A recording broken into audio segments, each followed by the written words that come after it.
From the studios of Tucson Business RadioX, recorded in the Stewart Title corporate offices on Broadway, you are now listening to The Mark Bishop Show. And now here's your host, Mark Bishop. And welcome to another Mark Bishop episode. You know, International Women's Day was March 8th, and Women's History Month is in March also.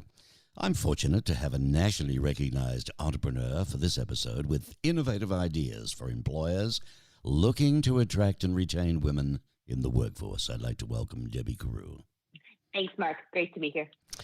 Debby, you're the founder and CEO of Inspired HR and a YPO member. Tell us about those two briefly, if you would.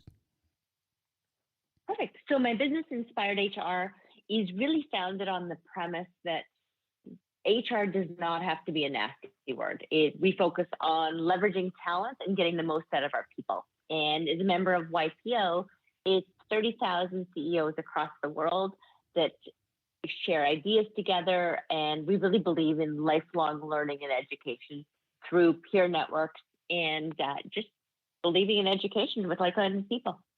30,000 members, did you say, across the world in different countries? What, all CEOs? Across the world. All CEOs. And all women? No, we're working on that. We currently have about 10% women, and we're working really hard to increase that numbers. And it's just about getting more CEOs that are women into the C-suite. Okay. Well, you know, more than 2 million women in the U.S., folks, they've left the workforce since the start of the pandemic. Issues such as a lack of daycare and distance learning, they've created an implausible amount of pressure and a necessity to stay home for many working mothers.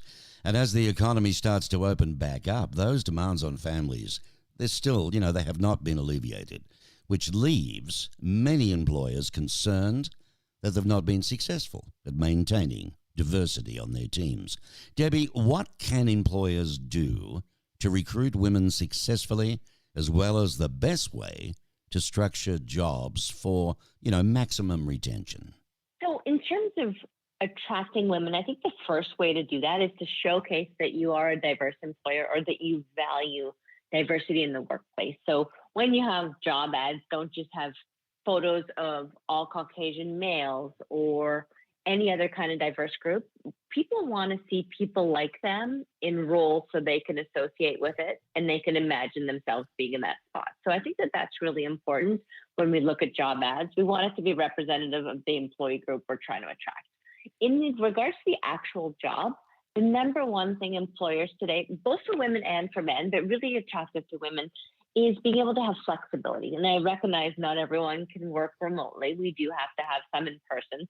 But if we focus on providing flexibility where it makes sense, managing by objectives, not by the amount of minutes that you spend at your office desk, and just really focusing on delivery and diversity, we can really be much more successful as workplaces and employers.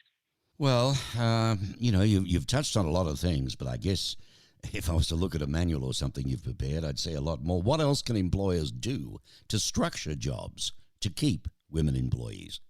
So there's so many things, but I would first look at benefits too. I mean, I think that's another one that doesn't have to cost employers a lot. And so whether it's things like flexible time off, investing in coaching and programs like work-life balance, time management, coaching things, like one of the things that holds women back more than anything is confidence. There's a crazy statistic out there that shows that when you look at women's success, it's equally correlated by competence and confidence. So often women are really competent and capable, but because they don't speak up and showcase their strengths, it holds them back. So by employers understanding these things and being able to draw the best out of the talents in this workforce, they're going to be miles ahead. Well, folks, Debby, whom I am speaking with, you've just tuned in, she's an entrepreneur, an author, and a media contributor. As a matter of fact, Debby's been recognized as one of Canada's top 25 human resource professionals and one of Canada's most powerful women 4 times, marking her entry into Canada's top 100 Hall of Fame as their youngest inductee. Congrats on that. But she knows what she's talking about. How can employers support their female employees with innovative benefits, as you say? So you don't have to be crazy about them. It's really about understanding the unique needs of every person. So one of the things I always say is if you can ever have flexible benefits for your employees, that means the world. So maybe you and I would actually prefer different benefits. So maybe for me, it would be helpful to have paid time off. Maybe you'd prefer an investment in education. So having flexible benefits, and some neat ones that sort of don't cost a ton are on-site dry cleaning or discounted on home cleaning services or meal delivery, right? Some of these things don't cost a fortune, but if employers can sort of pull together and get some discounts, they can help people outside of work. It helps them focus and be much more productive in the workplace. My word.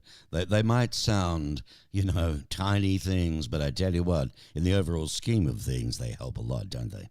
Absolutely. They show during the pandemic that the average female has added 3 hours to every day in non-paid work that they do. That's a lot of time. If you can get some of that time back and have people focused on their work and their job, it's ultimately going to help the business be so much more productive. Well, I know you care about, in fact, your mission, in life is to create a better working world for everyone. Very nice of you. What is Inspired HR doing to celebrate and empower women in the workplace?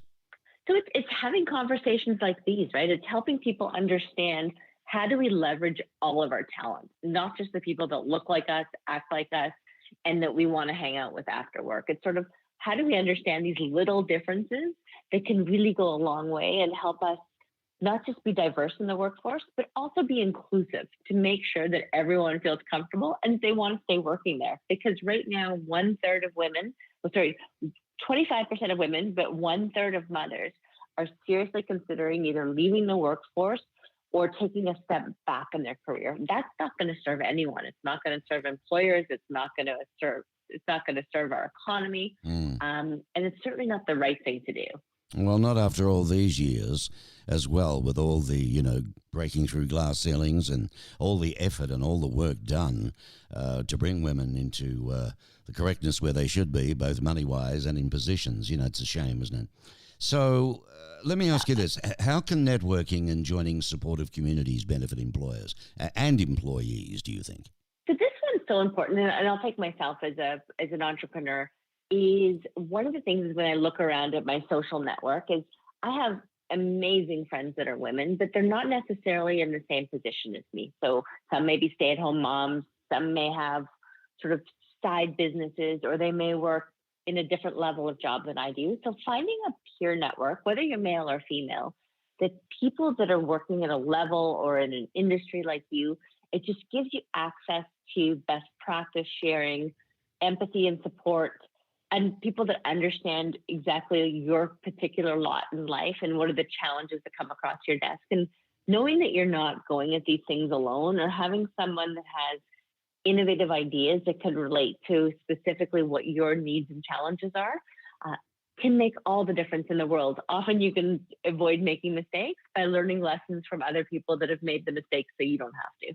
Can my listeners go to a specific address and learn more, read a bit more about this? Is www.inspire or inspiredhr.ca. Is that the web address? Yeah, absolutely. And the other place is social media. You can find me, Debby with a Y, Carreau, on all the main social medias. And I usually share all kinds of innovative tips, articles, and just best practices on how we can all get better at doing this to be more productive. So just to be clear with that, listeners, it's www, I often use, www, but www.inspiredhr, all one word, .ca. When I first looked at that, I thought it was California until I realized it was Canada. So you're also a premier partner with Sheryl Sandberg's Lean In Foundation, and you sit on numerous boards, including YPO, Elevation Group, and Women's Executive Network Advisory Board. How do you find the time to do all of this, Debby? That's a very good question. I think that's one of the things as being a mother and a busy parent is we don't realize of what we're capable of doing until we actually do it. And I think sometimes we grasp opportunities because we think it's once in a lifetime opportunity. And that's kind of how you end up with as much on your plate as I do. So not always the best role model in that area.